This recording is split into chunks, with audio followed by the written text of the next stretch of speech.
Welcome back to Off the Record. This is episode 2. I'm Amy, and today we're talking about one of the most iconic albums of all time, Rumours by Fleetwood Mac, and specifically the song Dreams. And before we even get into the history or the fun facts, I need to be completely honest right up front.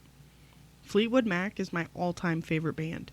Not one of my favorites, not top 5, my favorite. Which might make me a little biased, but their music has followed me through so many different phases of my life that it honestly feels like it's always been there, quietly soundtracking moments whether I realized it or not. And I know that I can't be the only one that feels that way. Just last month, I finally saw Stevie Nicks live in concert for the very first time. It was magical, truly. There were moments where it felt like it was just me and her, not an entire stadium filled with tens of thousands of people. And yes, I cried. But only 4 times, which I think is a very reasonable amount, all things considered. Seeing her live made this album and this song hit even deeper, because suddenly it wasn't just a recording anymore. It was a reminder that these songs were written by real people, in real moments, and somehow they're still finding us decades later. Now, to really understand Rumours, you have to understand what was happening inside the band when it was made. When Fleetwood Mac recorded Rumours in the mid-1970s, almost everyone in the band was going through a breakup, with each other. Stevie Nicks and Lindsey Buckingham had just ended a long-term relationship, Christine and John McVie were in the middle of a divorce, and Mick Fleetwood was dealing with the collapse of his own marriage. And instead of taking space, healing, or stepping away, they went into a studio and made an album together, which is kind of unhinged, and yet somehow it worked. Rumours was released in 1977 and went on to become one of the best-selling albums of all time, selling over 40 million copies worldwide, and was the first Fleetwood Mac album I ever added to my collection. What's wild is that it doesn't sound messy. It sounds smooth, polished, and sounds effortless. But underneath that sound is tension, heartbreak, resentment, and emotional honesty that somehow didn't tear the band apart, at least not immediately. Now let's talk about Dreams. Dreams was written by Stevie Nicks and is the only Fleetwood Mac song to ever hit number 1 on the Billboard Hot 100. And as famous as this song is now, it only spent 1 week in the number 1 spot at the time.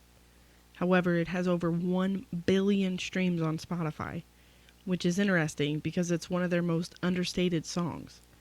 The lyrics are minimal, the melody is repetitive, and the groove is steady and restrained. And that's exactly why it works. Stevie Nicks wrote Dreams in about 10 minutes. She was at the Record Plant studio in Sausalito, and instead of working in the main studio space, she went into a smaller room with a keyboard and a drum machine. She wasn't trying to write a hit. She was processing the end of her relationship with Lindsey Buckingham, and instead of writing something angry or dramatic, she wrote something calm, almost detached, which somehow makes it hit harder. When she played the demo for the band, Lindsey Buckingham wasn't immediately sold on it. He thought it was too repetitive, too simple. So Stevie basically said, "You can like it or not like it, but it's going on the album." And it did, and it became the biggest song on Rumours. There's something deeply satisfying about that. One of the most iconic lines in this song is, "When the rain washes you clean, you'll know." It's not aggressive, it's not accusatory, it's confident. It's Stevie saying, "I'm done explaining myself, if you'll understand eventually." And the truly wild part is that Lindsey Buckingham had to sing backing vocals on a song that was very clearly about him, which is peak Rumours energy if you ask me. Musically, Dreams is built around Mick Fleetwood's drum pattern. It's simple, steady, and hypnotic. There's no explosive chorus, no big emotional climax. The song just moves forward, calm, grounded, and sure of itself, and that's why it still works. Decades later, Dreams continues to find new life. In 2020, the song re-entered the charts after a viral TikTok featuring a guy skateboarding, drinking cranberry juice, and lip-syncing to it. No explanation, no context, just vibes. And suddenly, a song from 1977 was connecting with an entirely new generation, which proved something really important.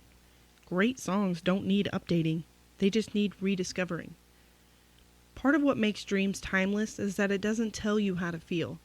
You can hear heartbreak in it, you can hear peace, you can hear closure. It all depends on where you are in your life when you hear it, and that's rare. This is also one of those songs that gives you the perfect fun fact moment.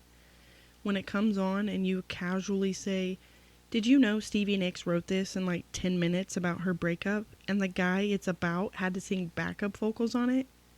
And suddenly everyone listens a little closer. That's the magic. Rumours proves that you don't need perfection to make something timeless. You just need honesty, even when it's uncomfortable. And Dreams is honesty wrapped in calm confidence, steady rhythm, and a voice that somehow still feels like it's speaking directly to you. Thanks for listening to Off the Record. If you enjoyed this episode, follow the podcast, leave a review, or share it with someone who loves Fleetwood Mac. I'll be back soon with another episode. Until then, keep listening closely.